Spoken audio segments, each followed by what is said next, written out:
Bonjour à tous, le docteur Nield va nous faire une présentation sur le thème du stress et de la peau.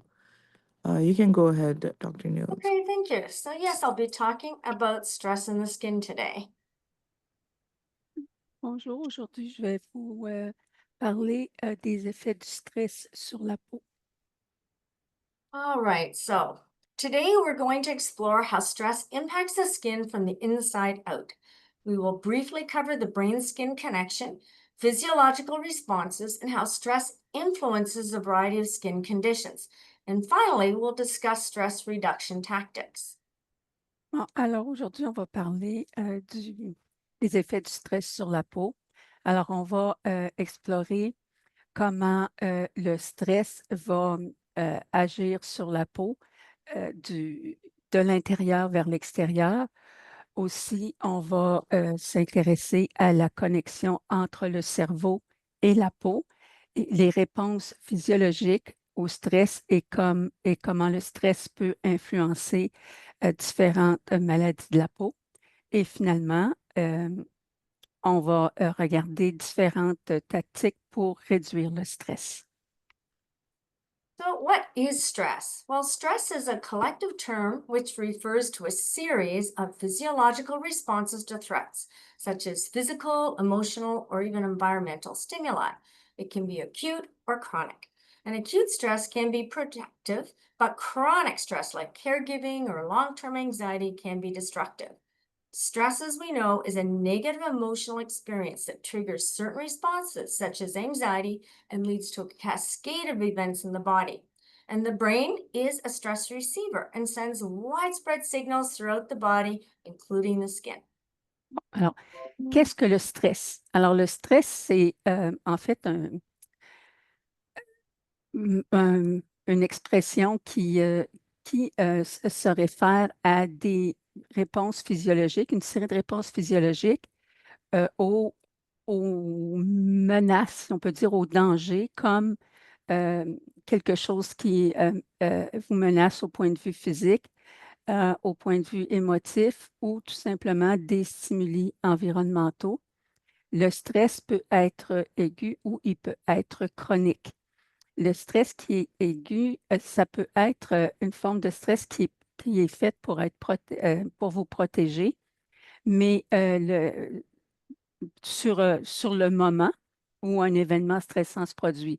Par contre, le stress chronique, lui, comme par exemple une personne qui donne des soins à une autre sur le long terme, et aussi l'anxiété à long terme, ça peut être destructif.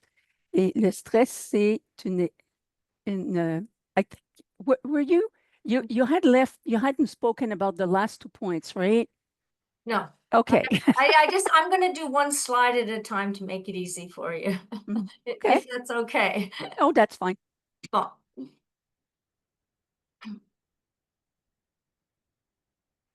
Did you finish? No. And well, I didn't finish the last 2 points because I didn't think you spoke for the whole thing, but I can. Yeah, I I can did. finish the last 2. Okay. All right. Perfect. I'm not focused well enough today. I So, need more coffee. alors, le stress, c'est une expérience des émotions qui est une expérience négative et qui va générer des réponses comme par exemple de l'anxiété, qui, elle, va donner lieu à une cascade d'événements qui vont se produire dans le corps de la personne. Et en fait, le cerveau, c'est un récepteur de stress qui, à son tour, va envoyer des signaux un peu partout dans le corps, et ça inclut la peau. So, what's the science of stress in the skin? Well, the brain and skin are intimately connected from early embryonic development. The brain and skin develop from the same germ layer, the ectoderm. There's always a constant two-way communication between these two organs. Stress is more than physiological. It triggers real visible changes in the skin. OK. Alors, ici, on parle de la science du stress et de son effet sur la peau. Alors, le cerveau et la peau sont intimement connectés dès le tout début du développement embryonique. Et le cerveau et la peau se développent à partir de la même couche de cellules qu'on appelle l'ectoderme. Alors, il y a toujours une communication à deux voies entre ces deux organes. Ensuite, et pour finir cette diapositive, le stress, c'est pas seulement quelque chose qui est psychologique parce qu'il va vraiment engendrer des changements réels et visibles dans la peau. So this is just, it looks like a busy diagram, but it just shows that the stress response results in the activation of the following systems. So stress can activate the interaction between the nervous system, the endocrine system, and the immune system in the body, forming a neuroendocrine immune network to promote the onset and development of skin disease.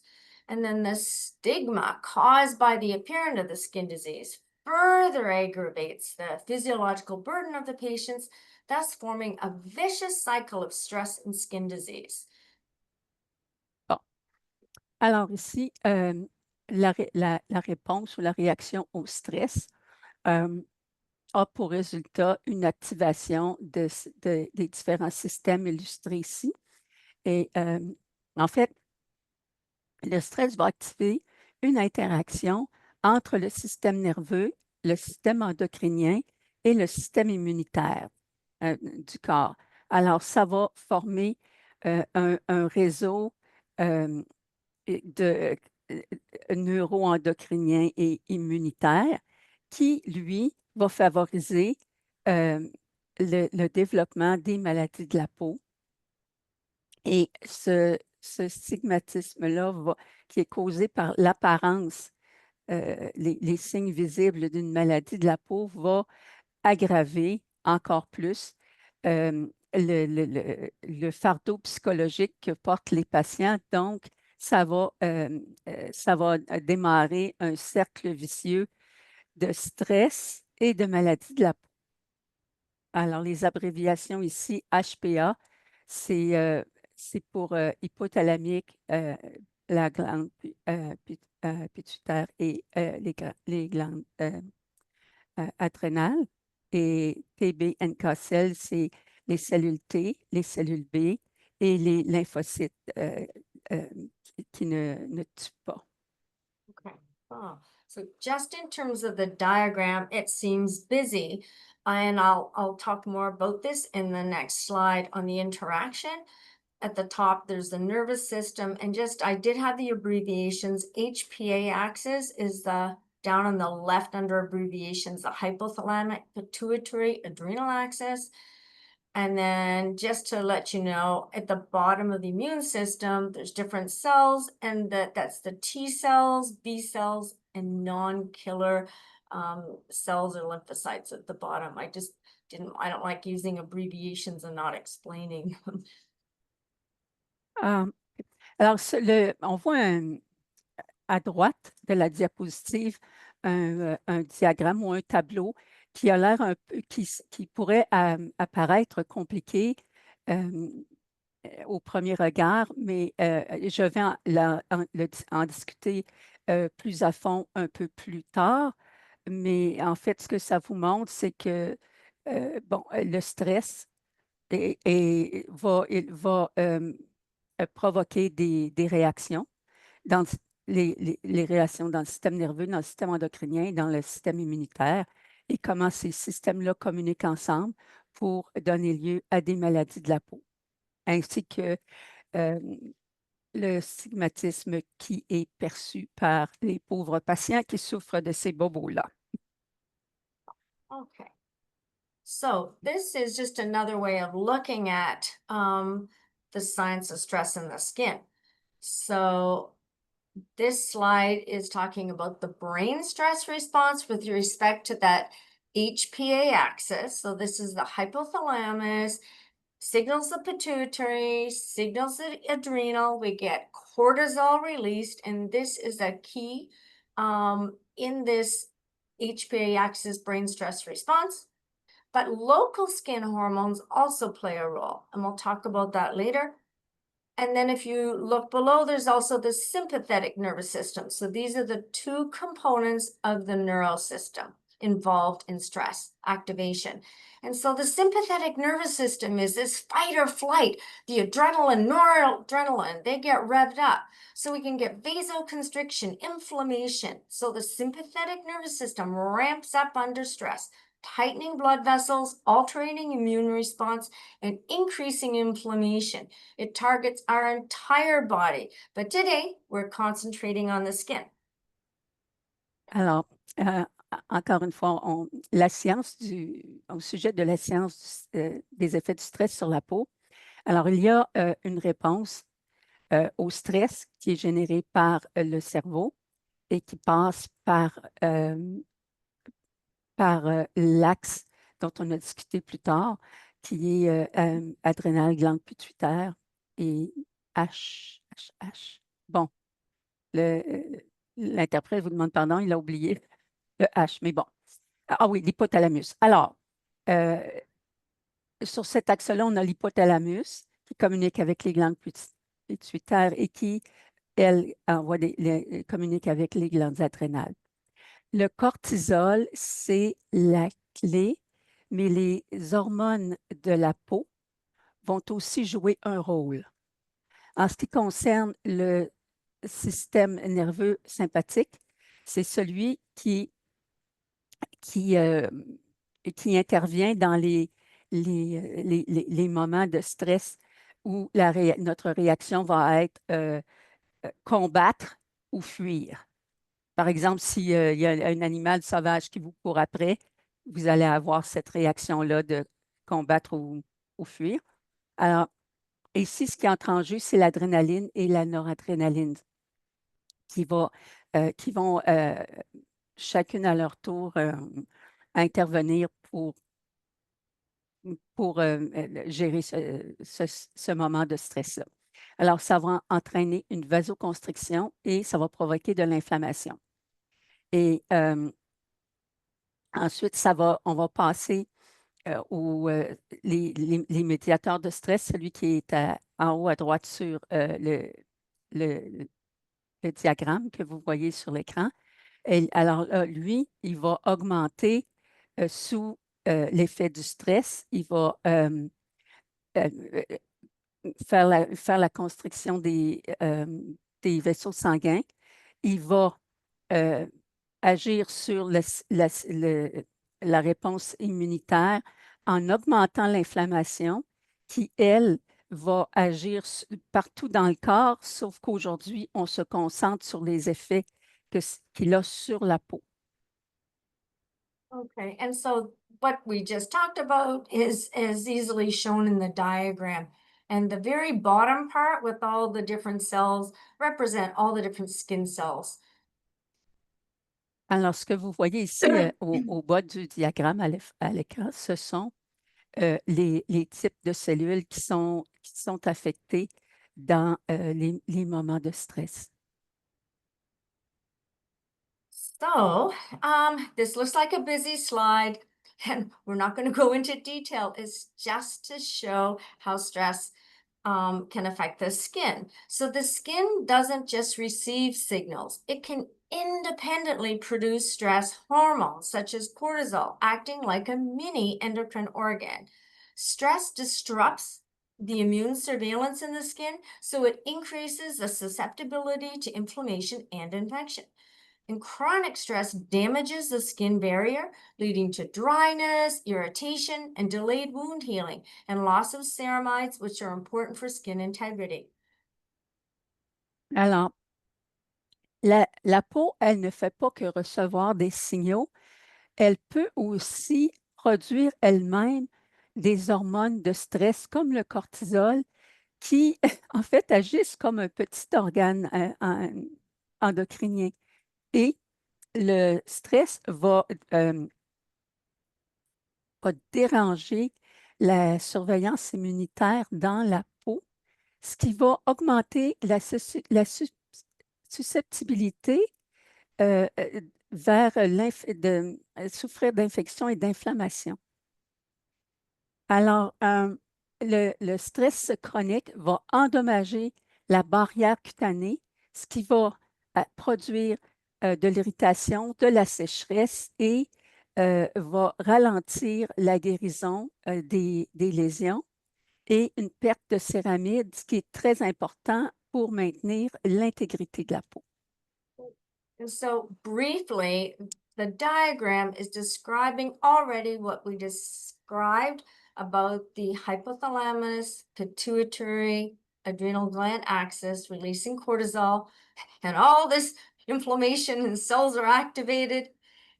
And as well, the skin itself produces its own cortisol and releases. In the bottom, I talk about cytokines briefly. I'm sure by now, if you have been doing lately reading, you'll hear about cytokines. And these are just signaling proteins such as interferon and interleukins that control inflammation of the body.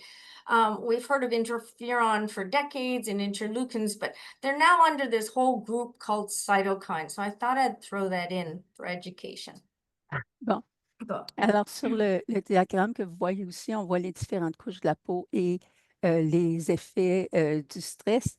Et avant, on parlait de différentes...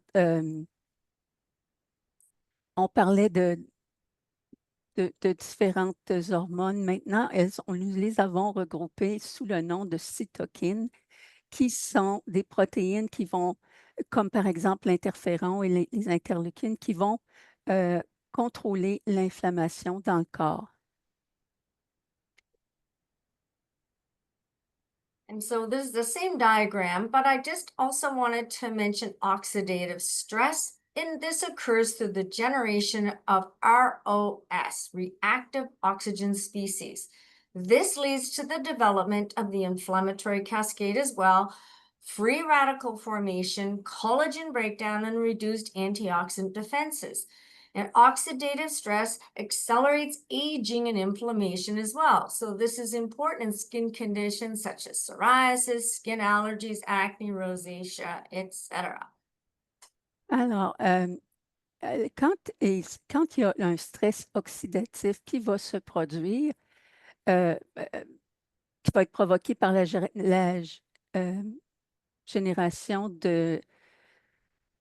d'espèces qui sont réactifs à l'oxygène, ça va conduire au développement d'une cascade inflammatoire, de la formation de radicaux libres, pas la destruction, mais enfin de l'usure, si on peut dire, du collagène et d'une capacité réduite des antioxydants à faire leur travail de défense. Et le stress oxydatif va accélérer le vieillissement et l'inflammation, ce qui est très important dans les maladies de la peau, comme par exemple le psoriasis, les allergies les réactions allergiques qui apparaissent sur la peau, l'acné, la rosacée, etc. So what are the clinical skin reactions that we see with stress? Well, first of all, number one, there's exacerbation of common skin diseases. Stress lowers the threshold for irritation, so even minor triggers can lead to flare-ups.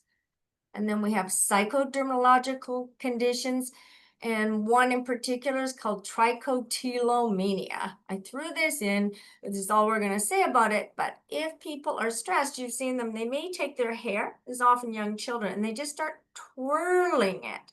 And by doing so over days and months, they actually can get hair loss in those areas. Do you want to translate up to there then? Yes.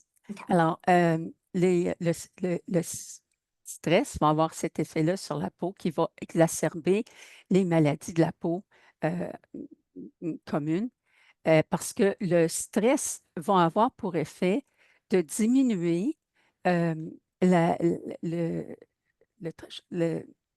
seuil de tolérance ou de combat de l'irritation et même des très petits déclencheurs peuvent déclencher des exacerbations. There you go. Alors, il existe aussi des maladies qui sont psychodermatologiques, comme par exemple la trichotillomanie, si vous voyez particulièrement on le voit souvent chez des enfants, quand ils sont stressés, ils vont se mettre à tortiller leurs cheveux avec leurs doigts.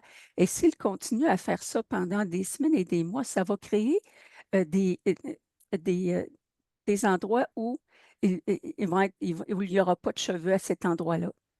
Mais c'est tout ce que je vais dire à ce sujet. Il peut y avoir aussi des réactions de la peau qui sont aiguës, qui vont arriver sur le moment. Ça va provoquer aussi un vieillissement de la peau et même un cancer de la peau. Il y a aussi, le stress va aussi augmenter le risque d'infection. L'immunosuppression va euh, euh, réactiver des infections qui sont à l'état latent, comme le virus de l'herpès, ou bien euh, activer et aggraver des infections comme le tinea ou des infections fongiques.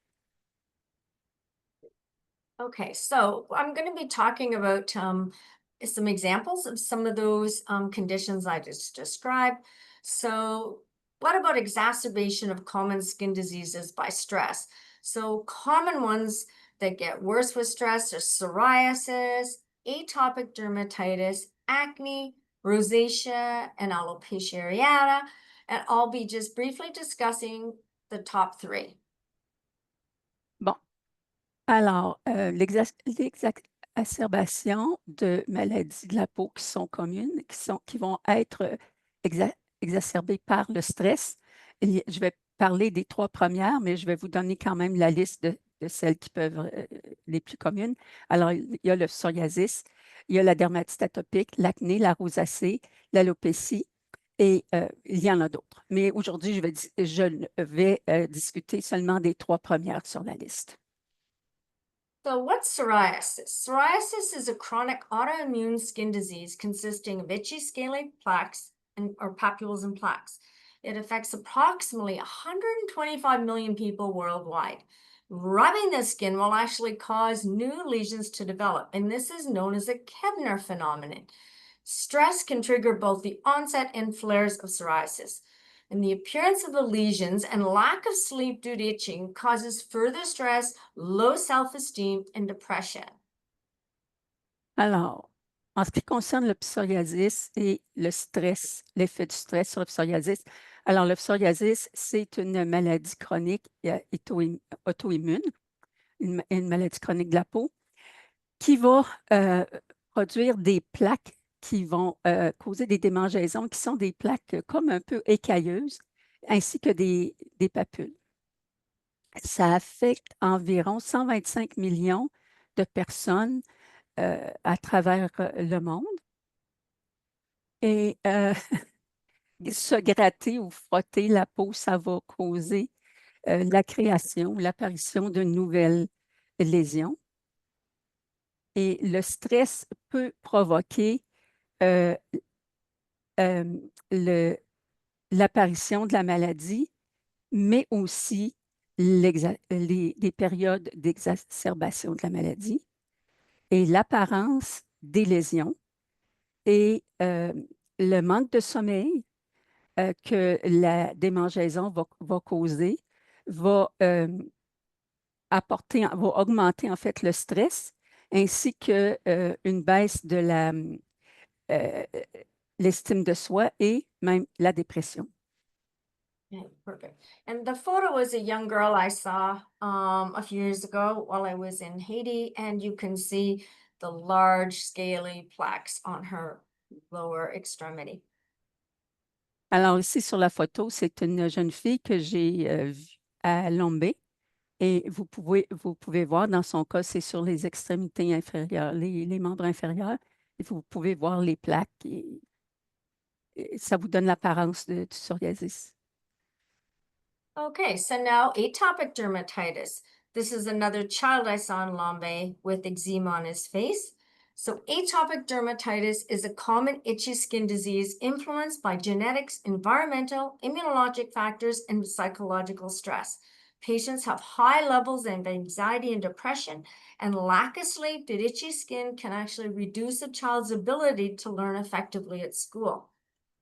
Alors, la dermatite atopique et le stress. Alors, la dermatite atopique, c'est une maladie de la peau qui est assez commune. C'est une maladie de la peau qui cause la démangeaison qui va être influencée par l'aspect génétique, par la génétique, l'environnement de la personne, les facteurs immunitaires et le stress psychologique. Le patient va avoir des niveaux élevés d'anxiété et de dépression. Et le manque de sommeil qui est provoqué par la démangeaison peut réduire la capacité d'un enfant d'apprendre correctement à l'école. So, on to acne. This is a common skin condition affecting over 9% of the global population. As we know, it consists of comedones, inflammatory papules and pustules, and cysts. Stress can trigger or worsen acne, along with other factors such as hormones, genetics, diet, and even sebum production. It often involves the face, causing stress, which can further worsen acne. And this is another patient I saw in Lambe a few years ago. Alors, en ce qui concerne l'acné, c'est une maladie de la peau qui est assez commune et qui affecte environ 9% de la population mondiale. L'acné, ça consiste par des comédons, des papules inflammatoires, des pustules et des kystes. Le stress peut causer l'apparition de l'acné et peut aussi l'aggraver. Donc, d'autres facteurs qui peuvent s'y ajouter, comme par exemple des facteurs hormonaux, des facteurs génétiques, l'alimentation et la production de sébum. L'acné se retrouve souvent sur le visage, ce qui va causer encore plus de stress qui va à son tour empirer l'acné. So, in terms of acute stress responses, we have urticaria, otherwise known as hives, hyperhidrosis, which is excess sweating, and flushing and other conditions. And today, I'll actually just highlight the hyperhidrosis. Alors, il y a aussi d'autres, disons, réponses sur de la peau envers le stress, disons, aigu et soudain. Alors, ça peut être de l'urticaire. Ça peut être l'hyperhidrose, qui est une sudation excessive. Ça peut être flushing, où une personne va tout simplement devenir rouge. Le rouge lui monte au visage. Et il peut y avoir aussi d'autres manifestations.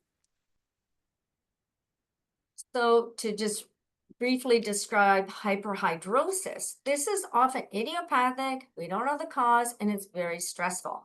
It can affect one's quality of life significantly, as patients may need to wear only dark clothing to hide wet stains in the axillary region. Palmar sweating may stop a person from holding hands or else make paper wet when they're holding it, and it actually can affect career choices if left untreated.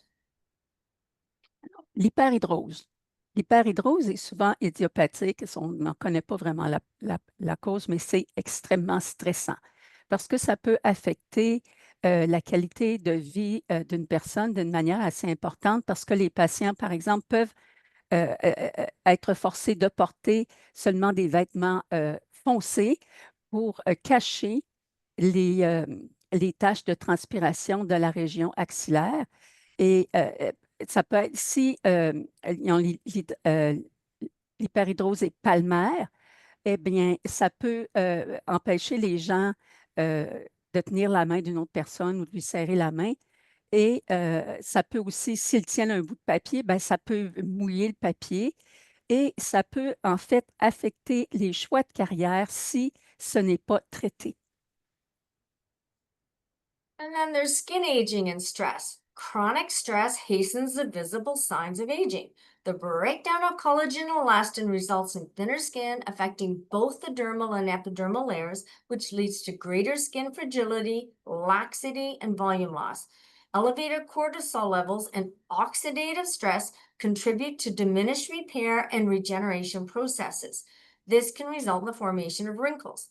There is a reduced capacity to heal sun-damaged skin, which can then lead to the emergence of solar lentigines, those brown spots on the skin.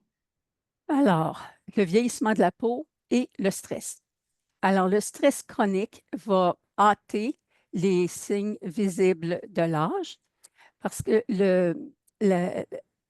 la destruction du collagène et de l'élastine vont produire une peau qui est plus mince et ça va affecter les couches du derme et de l'épiderme.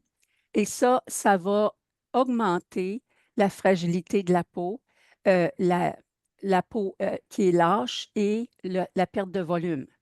Les niveaux élevés de cortisol et de stress oxydatif vont contribuer à une diminution de la capacité de réparation de la peau et des processus de régénération. Et ça peut résulter dans la formation de rides. Il y a ça donne aussi une capacité réduite de guérir la peau qui est endommagée par le soleil, ce qui peut donner naissance à ce qu'on appelle des taches brunes ou des lenticaux. And then finally, skin cancer and stress. Stress can increase the risk of skin cancer onset and progression by suppressing anti-tumor immunity and promoting an inflammatory microenvironment. Stress can also reduce the efficacy of some immunotherapies. And stress can affect not only the development of melanoma, but also of squamous cell carcinomas and basal cell carcinomas. Alors, en ce qui concerne le cancer de la peau et le stress peut augmenter le risque d'avoir un cancer de la peau et aussi sa progression parce que ça va supprimer l'immunité anti-tumeur et ça va ça va favoriser un micro-environnement inflammatoire. Le stress peut aussi réduire l'efficacité de certaines immunothérapies et le stress peut aussi affecter non seulement la formation, le développement de mélanome, mais aussi de carcinomes squameux et de carcinomes, ce qu'on appelle basal cell. And the photo, once again, is a patient I saw in Lombay, and this large ulcerating mass. It could be an invasive squamous cell, but he had to be sent off to K-patient for biopsy and further treatment. Alors ici, c'est un patient que j'ai vu à Lombay et on a dû l'envoyer dans un plus grand hôpital, pour qu'il puisse être évalué et traité.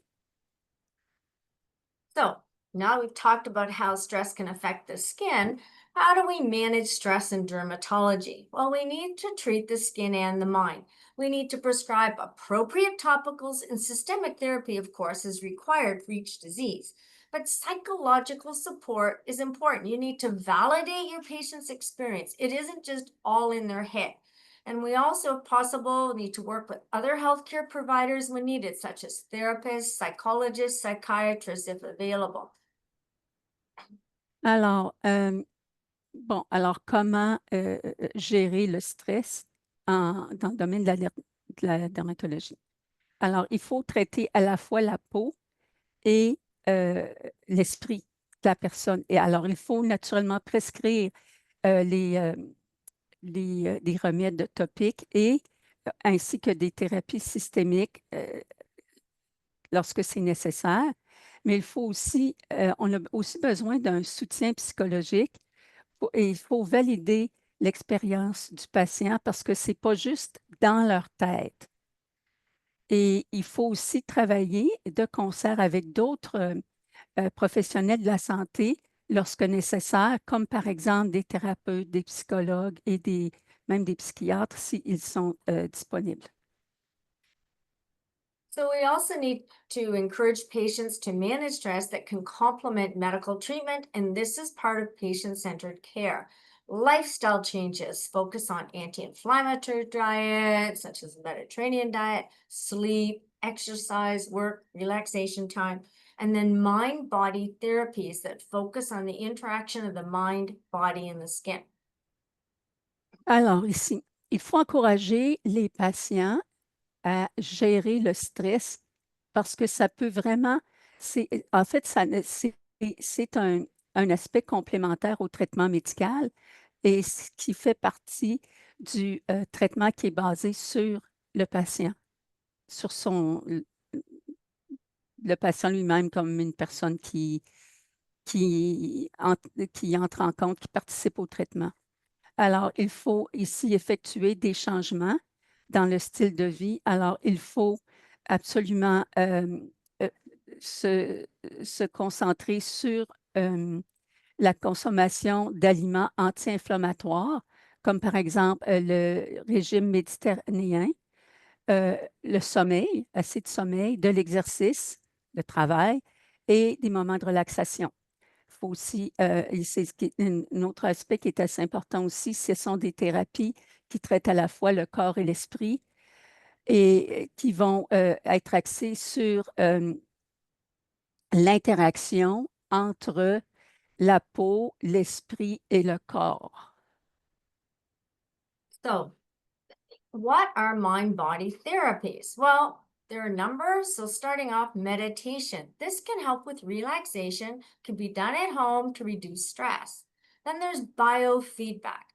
This uses a device to measure a physiologic parameter such as galvanic skin resistance, i.e., in this case, sweat gland activity, and patients can actually learn to reduce it, for example, effectively reducing hyperhidrosis in some cases. And then there's cognitive behavior therapy. It's often used to treat PTSD, post-traumatic stress disorder. The goal is to alter bad thought patterns or behaviors that damage the skin and interfere with the actual dermatological therapy. And it's been shown to improve many skin conditions such as atopic dermatitis, so the patient needs less topical or systemic therapy. Alors, ici, il y a différents traitements qu'on peut utiliser, comme par exemple la méditation, parce que la méditation va aider à se relaxer et c'est un traitement qu'on peut faire à la maison pour réduire le stress. Le biofeedback, lui, il va utiliser un appareil qui va mesurer des paramètres physiologiques comme la résistance galvanique de la peau, qui s'adresse à l'activité des glandes sudoripares. Et les patients peuvent alors apprendre à réduire cela. Par exemple, ils peuvent effectivement réduire l'hyperhidrose dans certains cas. Et la thérapie cognitive comportementale, qui est très souvent utilisée pour traiter le trouble de stress post-traumatique. Et ici, le but de cette thérapie, c'est d'altérer les mauvaises pensées, disons les pensées négatives ou stressantes, ou bien même les comportements qui s'y rattachent et qui vont endommager la peau et interférer avec la thérapie qui vont combattre en fait ou la thérapie dermatologique parce qu'ils vont comme réduire son efficacité. Alors, il a été prouvé, et cette thérapie-là, ça a été prouvé que ça améliore plusieurs maladies de la peau, comme par exemple la dermatite atopique. Alors, le patient a besoin d'une dose moins grande de remèdes topiques ou de thérapie systémique. And then other mind-body therapies include hypnosis. This actually creates an altered state of consciousness that leads to the mind being vulnerable to the power of suggestion. It needs to be taught initially by a trained therapist, but can then be done at home by a patient. And actually nowadays you can see anything online or YouTube, and there's some online hypnotherapy courses that are available and may be used if no therapist available. So self-hypnosis is really can have a calming effect and may reduce bad habits such as scratching the skin, improve sleep, reduce inflammation. And then other relaxation therapies that counteract the activation of the sympathetic nervous system, which occurs, as we mentioned, during stress. This can be done with meditation, breathing exercises, progressive muscle relaxation, all leading to reduced stress. And the progressive muscle relaxation is just like you sit there and you clench your eyes, tighten all your muscles, relax. And you do it for your shoulder muscles, your body muscles, and it can be a way of reducing stress and relaxing. Bon. Alors, les thérapies qui s'adressent euh, au corps et à l'esprit à la fois, il y a l'hypnose. Alors, l'hypnose peut apporter un état de conscience altéré qui va rendre l'esprit vulnérable à disons, la suggestion. Alors, ça doit être enseigné par un thérapeute qui a été formé adéquatement, mais ça peut aussi être fait à la maison par le patient lui-même. Bon, naturellement, maintenant, on trouve de tout en ligne, dont des cours d'hypnothérapie, et ça peut être utilisé s'il n'y a pas d'autres thérapeutes qui sont que l'on peut consulter près de chez soi. Et l'auto-hypnose peut avoir un effet calmant et peut aussi réduire des mauvaises habitudes comme euh, euh, gratter la peau. Ça peut aussi améliorer le sommeil et réduire l'inflammation. Et les techniques de relaxation vont contrer l'activation de la chaîne SNS du système nerveux sympathique qui, lui, se produit pendant les périodes de stress. Et ça peut se faire avec de la méditation, avec des exercices respiratoires et aussi la relaxation progressive des muscles qui a pour effet de réduire le stress. So, in summary of stress in the skin, we should now understand how stress affects the skin, be aware of the brain-skin connection with respect to stress, have a better understanding of stress-related skin conditions, know that psychological stress is often overlooked in the treatment of skin diseases, and yet it may greatly influence the effect of conventional treatments and patient outcomes. And finally, mind-body therapy should be considered as part of a holistic treatment plan to help our patients as much as possible gain some control of their skin conditions. Alors, en résumé, ce qu'il faut retenir, il faut comprendre comment le stress affecte la peau et garder à l'esprit la connexion entre la peau et le cerveau en ce qui concerne le stress et avoir une meilleure connaissance ou une meilleure compréhension des maladies de la peau qui sont liées au stress. Et sachez que le stress psychologique est très souvent ignoré dans le traitement des maladies de la peau. Et pourtant, ce stress-là, le stress psychologique peut avoir une énorme influence et affecter les modes de traitement conventionnels et les résultats de ces traitements sur les patients. Alors, les thérapies qui visent le corps et l'esprit doivent être prises en compte comme faisant partie d'un plan de traitement qui est holistique, qui va aider nos patients autant que possible à obtenir en fait un contrôle sur leur maladie de la peau. So that's it. So thank you. Merci. Questions? Avez-vous des questions?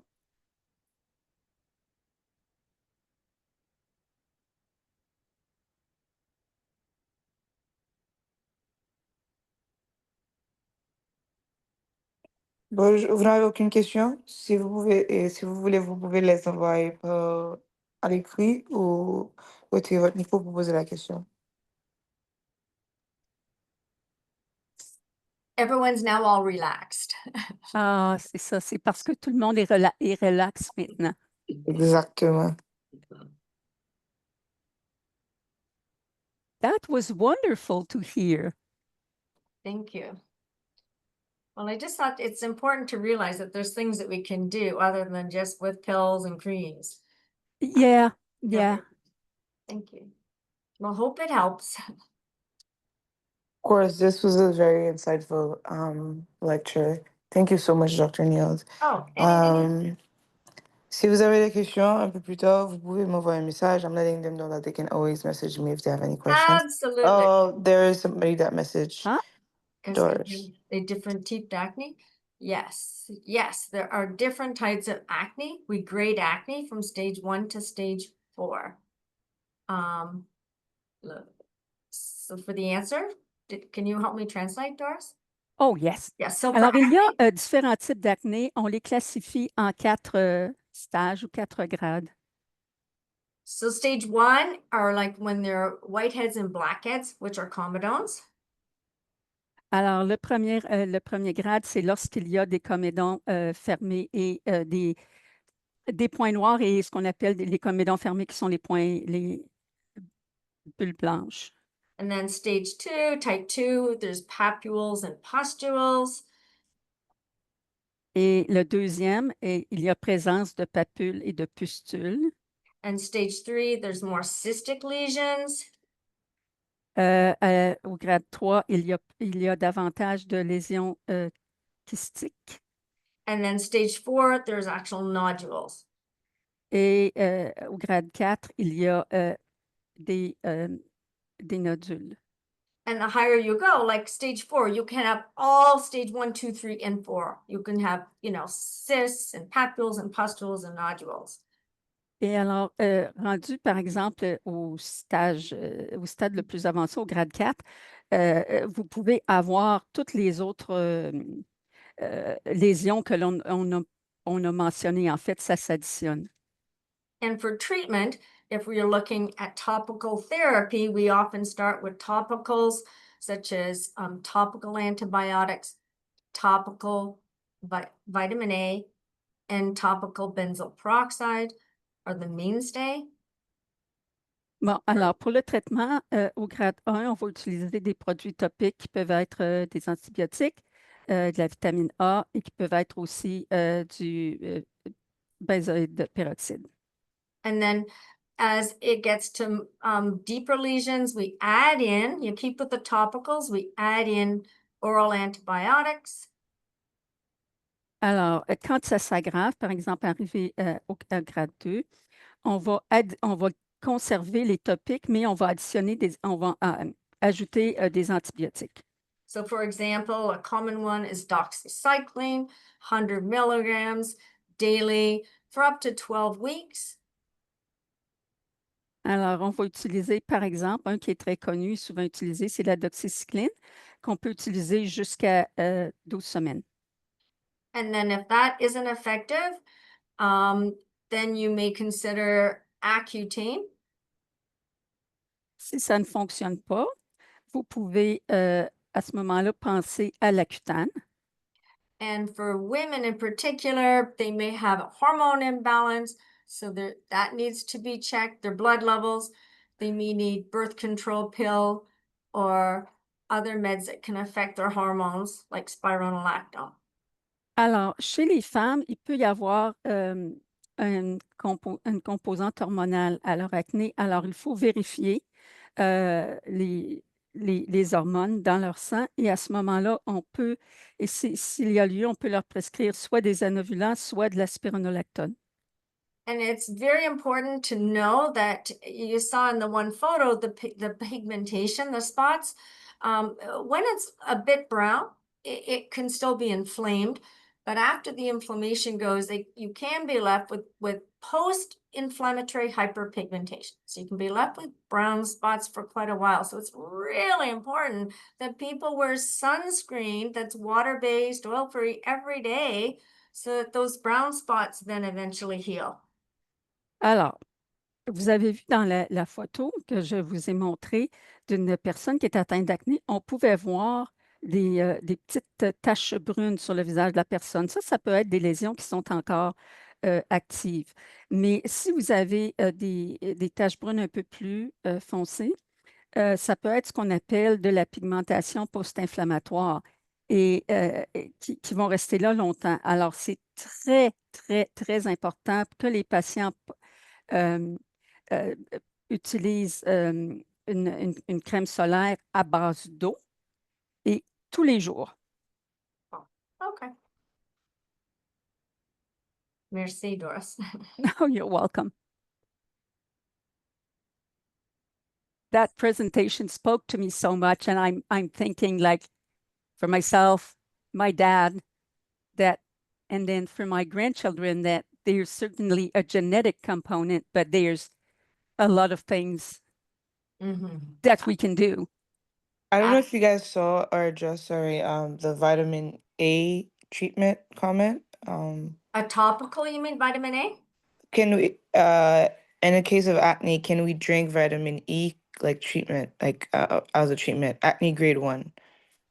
Can they use vitamin A or vitamin E? Sorry, E? Vitamin A. A, yeah, Yeah. vitamin A. Yes, absolutely. Can Yeah. you drink it? Like, Drink can it. you consume it? No, it doesn't help. It doesn't help systemically. In fact, you'd need the dose you'd need of vitamin A to control acne is it would be toxic. It's not good. Like you'd have to use too much. So and the vitamin isotretinoin, Accutane is actually a derivative of vitamin A, but it's different. So Yeah. taking extra vitamins, vitamin A for acne, I don't think works very well. Bon, alors non, ce n'est pas une bonne idée de boire de la vitamine A pour les personnes qui souffrent d'acné. La raison étant que pour que ça contrôle l'acné, il faut prendre une dose qui est très élevée et qui est toxique. Alors, on peut utiliser